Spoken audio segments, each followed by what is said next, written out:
Hi, Hi. welcome back. It is time for the factory to grow. There are many things you have to make with this factory, not only for story and exploration and progression, but also for combat so you can start challenging the harder content in this game. So, let's take a look at the most important factory builds in Arknights Endfield and how to make them as efficiently as possible. We'll take a look at the most efficient builds for gear components, power batteries, and consumables. And I'll also give you a couple tips here and there about how to organize your factory and keep everything digestible. Now, I've got an Endfield link in the description, and if you want to start building some factories, then go click on it. But now, let's get on to the content. So first things first, if you're still in the complete early game, I suggest not really dabbling in the AIC until you at the very least unlock ferium mining. This is a huge milestone. However, there are still a couple things the story will need you to do before you unlock it, the most important of which are explosives. You'll find the quest to start making them after you first make gear with amethyst components, and to do so you'll need seed picking and planting stations taking care of growing acatine that will then go into shredders along with some amethyst parts, creating your explosives. You can put these in your backpack, as many as you need, using them to blow obstacles out of the way. You won't need them during the main story, however a lot of the exploration is centered around having a whole bunch of explosives and throwing them all over the place like you're the United States in a Middle Eastern country. Now you'll unlock ferium mining right after meeting Yvonne, which definitely has the best character introduction of all time for me in a gacha game, and finishing up the Originium Science Park part of the story. You'll need to use the basic AIC tier upgrade resource you get from the main story, unlocking the tier 2 electric mining rig. Once you finally unlock this and hook it up to the ferium beds around the map, which by the way can be found here, here, here, and here, until you progress to the next part of the map, which you can do right after setting up your AIC with ferium.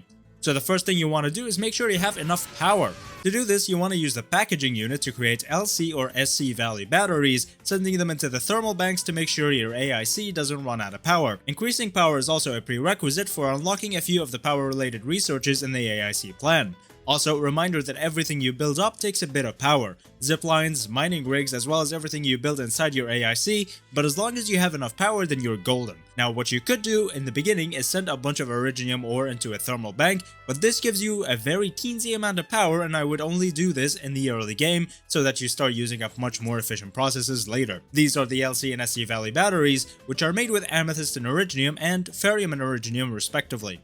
SC are the more powerful ones, however I recommend creating both so you can sell them to the outposts to increase their prosperity and get more stock bills. So to create the LC Valley batteries, the packaging unit wants 5 amethyst parts and 10 Originium powder. To make this process as efficient as possible, you want 2 inputs of Originium and 1 of amethyst parts. So either using the depot buses which you get from the steward, which are the superior option, or using the AIC core, take 2 inputs of Originium into a shredder, then the outputs of both shredders into the packaging unit. Then take an input of amethyst into a refining unit, into a fitting unit, into the packaging unit. Then you can connect the output of the packaging unit into a thermal bank, which will start producing power. This packaging unit can only handle these 3 inputs at a time, and if you put any more it'll start clogging up. So if you want any more LC batteries, you'll have to duplicate the setup. The thermal bank also consumes less batteries than the packaging unit produces using this setup, so you should connect another output into the AIC, storing up the LC Valley batteries so you can sell them to the outposts later on.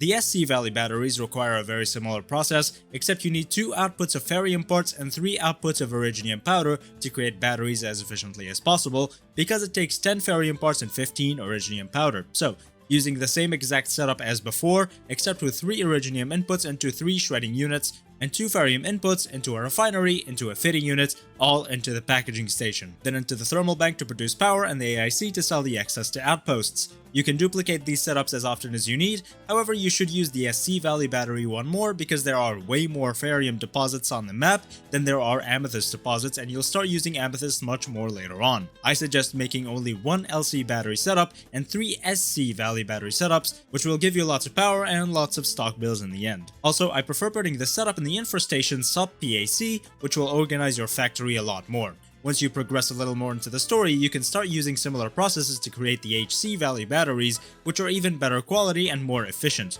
And of course, if you don't want to do any of this, just copy somebody's blueprints. Now that you have power and ferium, you can really start with the good stuff, or I guess the mid stuff for now. First things first, the super simple part, the gear. You'll want to create ferium components, which take in 2 refined ferium and 2 refined Originium inputs to make the components, which you can then use to craft gear. Just match the sets and the stats to the characters, and that's all you have to do for now. This is a super simple build, which is good, because as soon as you unlock the sand leaves later in the story, you'll make a much more complex build for higher quality gear. You'll need these for now though, to have strong enough gear for the following story. When it comes to consumables, then you'll need citrum and buckflower farming setups. When you first unlock the planting station from the AIC plan, you'll get one of them for free, but you'll need carbon to craft them, which you can only get from this one planting unit. So the first thing to do will be to place down a seed picking unit, farm up a few buckflowers, no need for any more than 10, then input them into the seed picking unit, which you can then connect to a planting unit. Each seed picking unit will create 2 seeds out of 1 plant, so you'll want 2 outputs out of each planting unit, one connected to the seed picking unit to sustain it, and then the other to create whatever you need to craft. I prefer storing the seed picking destination plants into the AIC, so you can eventually build up an inventory of them. The second input for now will go into a refinery, which will take the buckflowers and turn them into the carbon you need to make more planting units. Once you have enough to make more, duplicate the setup, except you want to replace the finery with a shredding unit to create buckflower powder that you can use as a consumable for now. You also want to duplicate the setup just one more time, but with citrum instead of buckflower. Now you can progress through the story a bit more, with a lot of confidence from your gear and consumables. This will give you enough power to go through the rest of the Valley 4 story, and once you do, we can begin crafting the slightly more serious stuff. The HC Valley batteries, the Cryston components for purple gear, and the A-quality buckflower capsule. I won't give you too much of a guide on them, but the easiest way to figure these out is to check out each crafting recipe and follow its production chain, building exactly what the production chain tells you to. Look at what the crafting recipes need, a general rule of thumb being you'll need 1 input for every 5 materials for the packaging and gear units, because each input takes 2 seconds and each crafting recipe takes 10. So the most efficient way to make a buck capsule A would be 2 inputs of steel bottles and 2 inputs of fine buckflower powder. A steel bottle requires 2 inputs of ferium mixed with 2 inputs of sand leaf to create steel, then molded into 1 bottle. So a buck capsule A will need 4 inputs of ferium and 4 inputs of buckflower to create 1 buck capsule A every 10 seconds, which is exactly the crafting time we need, which makes this the most efficient. The final tip I have for you is to organize each factory area to produce one type of material, so the infestation PAC, as we said earlier, will produce your batteries, while the refugee camp PAC can deal with your buckflowers and citrums and sand leaves when you unlock them in the future. You can create your gear components and buck capsules in the main AIC area, and you'll end up with a lot of space to work with.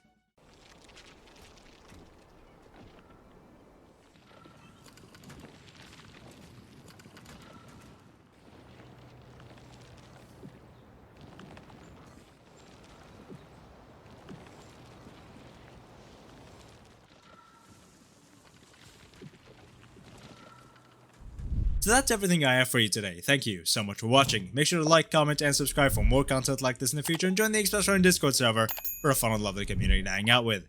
Thank you again for watching, and I will see you next time.